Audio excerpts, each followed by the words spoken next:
اور پھر بیٹی کیا ہے؟ اللہ کے رسول علیہ السلام فرماتے ہیں جس گھر میں بیٹی پیدا ہوتی ہے بیٹی، اسی دن اس گھر میں 70,000 فرشتے آتے ہیں۔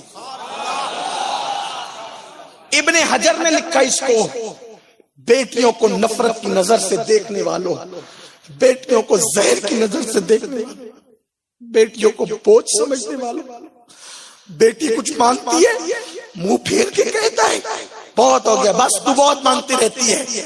بیٹے نے کہا ابو دے دو یہ چیز مجھے، بیٹے کو دے دیا۔ اور سوتیلا سلوک کرنے والے قاہر اور ظالم ماں باپوں، بیٹے بھی قیمتی ہے، مجھے بیٹوں سے کوئی نفرت نہیں، اللہ بیٹے بھی دے بیٹیاں بھی دے، لیکن ایک طرف ایک آنکھ سے دیکھنے والوں مجھے غصہ ہے تم پر، تمہارے سماج پر۔ اب ہمیں مشرکین سکھائیں گے بیٹیوں سے پیار، تم اپنے دین سے اتنے دور ہو گئے، نماز چھوڑا، روزہ چھوڑا، نبی کی ساری سنتیں چھوڑی، کون سے مسلمان ہو؟ اب دوسرے آپ کو دین سکھانے لگے، دوسرے آپ کو مذہب سکھانے لگے۔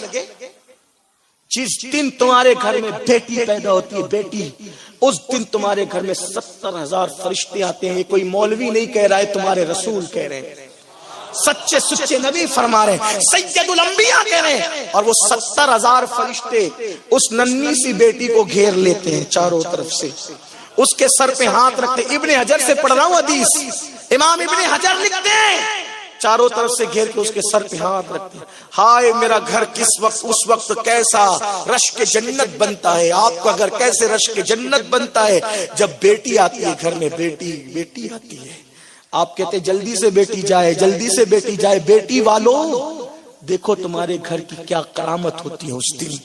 70,000 فرشتے چاروں طرف سے گھیر کے اس بیٹی کے سر پہ ہاتھ رکھ کر کیا کہتے ہیں؟ اے کمزور جان سے پیدا ہونے والی کمزور جان،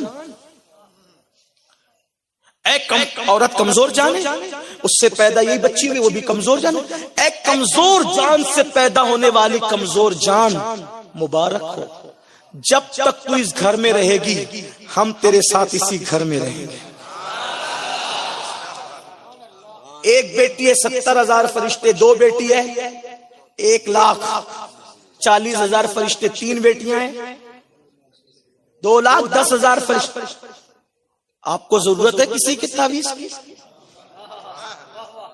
تعویذ والے بابا لوگ برا نہیں مانے، میں بھی کبھی کبھی ٹوٹے پھوٹے انداز میں نہیں بھی آتا ہے تو زبردستی لکھتا رہتا ہے، لیکن برا مت مانو، سوچو جس کے گھر میں 70,000 رحمت، اچھا رحمت کی فرشتے ہے، کسی تعویذ کی ضرورت؟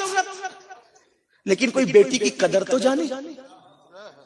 اللہ کے رسول علیہ السلام نے فرمایا جب تم سفر سے واپس آؤ اور کوئی گفٹ لاؤ اور دونوں دوڑ کر آئے، بیٹی بھی اور بیٹا بھی، بیٹا کہے مجھے ابو یہ دو، بیٹی کہ یہ دو، پہلے بیٹے کو مت دو، پہلے بیٹی کو دو، تحفہ پہلے بیٹی کو دیا جائے گا۔ کیوں؟ بلکہ اگر بیٹا ایک ہی ہو، بیٹیاں زیادہ ہو، اب جو زیادہ ہوتے ہیں اس کی اہمیت کم ہوتی ہے، فطرتاً ہے ایسا۔ بیٹا ایک بیٹی تین، اب سفر سے آؤ کس کو دو؟ اب بھی آقا فرماتے ہیں پہلے بیٹے کو مت دینا، پہلے بیٹی کو دینا۔ کیوں؟ بیٹی کا دل بہت نازک ہوتا ہے، بیٹی کا دل بہت نازک ہوتا ہے۔ آقا فرماتے ہیں جس نے بیٹی کا دل توڑ دیا، جس نے بیٹی کا دل توڑ دیا اس نے گویا اپنے نبی کا دل توڑ دیا۔ اللہ کی عطا سے میری دو بیٹیاں ہیں۔ ایک دن میری بیٹی نے مجھے رلا دیا، میری بڑی بیٹی نے کہا ابو آپ سب کو ڈانٹتے ہو لیکن مجھے اور سغرا کو نہیں ڈانٹتا ہے۔ ہم دونوں، میں نے آج تک نہیں ڈانٹا میری بیٹی کو۔ ابا اب ہمیں نہیں ڈانٹتے، میری آنکھ میں آنسو آ گئے۔ میں نے کہا کیسے ڈانٹوں، کیونکہ میں تو تیرا وجود ہی نہیں دیکھتا نا، میں تو میرے محبوب کو دیکھتا ہوں جس کے لیے پوری زندگی وقف کر رکھی ہے۔